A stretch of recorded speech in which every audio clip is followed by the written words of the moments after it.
Hello, my creative family. I hope you're all doing well. Welcome to the Craft Yak channel. As promised, I'm going to show you how to do a knotless foundation double crochet and a knotless foundation half double crochet. If you need the single crochet, I'll link the video for you. That video also has an overview of the technique and why it's so useful in our crochet life. Okay, so let's begin.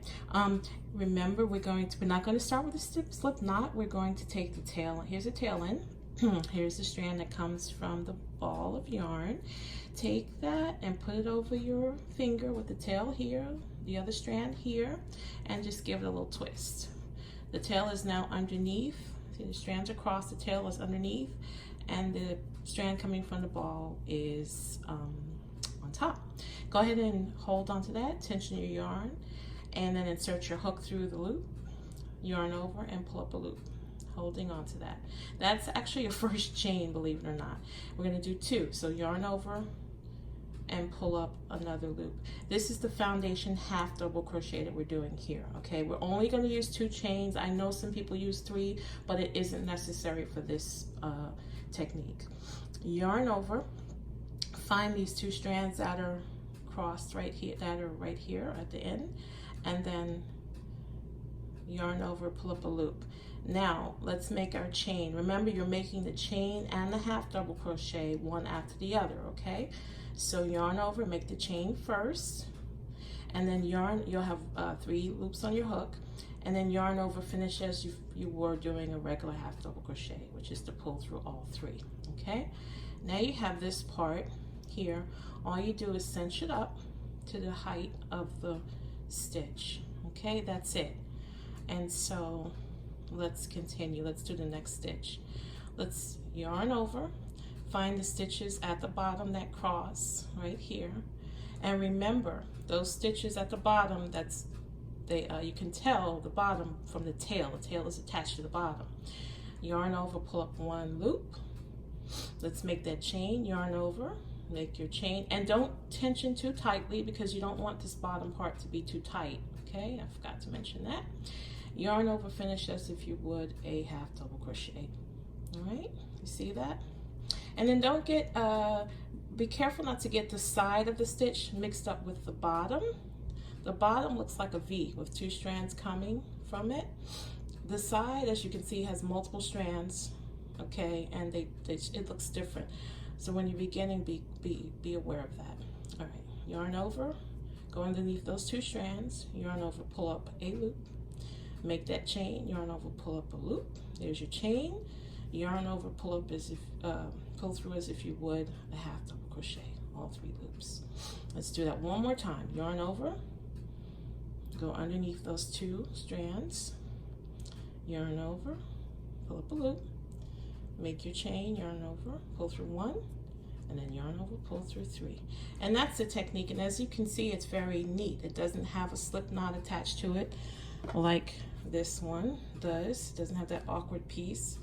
We only used, and this one used 3 stitches, and it's all the way down here. It's unnecessary, in my opinion. Okay, it looks double crochet is pretty much similar. Tail, strand coming from the ball, put it over your finger, give it a twist, and then go ahead and tension. The tail is underneath the cross strands. Yarn over, we're going to do 3 chains.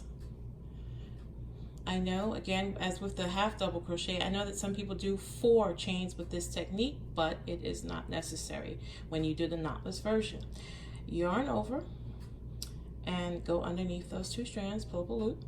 Okay, yarn over, do your chain, that's your chain, and then yarn over, finish as if you would a double crochet. Yarn over, pull through 2 loops, yarn over, pull through 2 loops. Okay, again, we have this portion here. Just go ahead and cinch that up, not too loose, not too tight, and that will be for that will make it all nice and neat, is what I'm trying to say.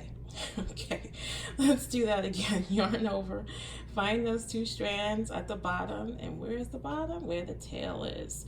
All right, yarn over, pull up 1 loop, yarn over, make that chain, not too tight, and then finish as if you would a double crochet. Yarn over, pull through 2, yarn over, pull through 2. Awesome. See, let's do that one more time. You've got it. Yarn over, find those 2 strands that look like a V at the bottom, yarn over, pull up a loop, yarn over, make that chain, there it is, pull through 1, and then yarn over, pull through 2, yarn over, pull through 2. And as you can see, that looks very, very neat. 1, 2, 3 stitches is what we made. Okay, if you need to cinch it a little bit, you can. On the bottom looks neat, on the side. Oh, one thing I want to tell you, make sure you don't confuse the side of the stitch with the bottom of the stitch. The bottom of the stitch looks very different. It looks like a V and there's 2 strands. The side is multiple strands coming from it. Can you see that? All right, and then remember also tail, chain, chain, chain. All right, those the bottom. And this is the side, this is the top. Okay, so that's it for today. I hope you enjoyed that. Let me just show you really quickly what this looks like without that technique. You got the slip knot, you got all these chains right here, which in my opinion, just the other technique just looks better. Okay, same thing with that was the double crochet, and then here's the foundation crochet. Same thing, you got this slip knot, and it's unnecessary, as you saw. All right, have a great day. I hope you keep creating beautiful things. Let me know if you have questions, and if you like this, please give it a thumbs up for me. Let me know that you like the content, and also subscribe. Have a wonderful day. Take care. I appreciate you guys very much. Bye.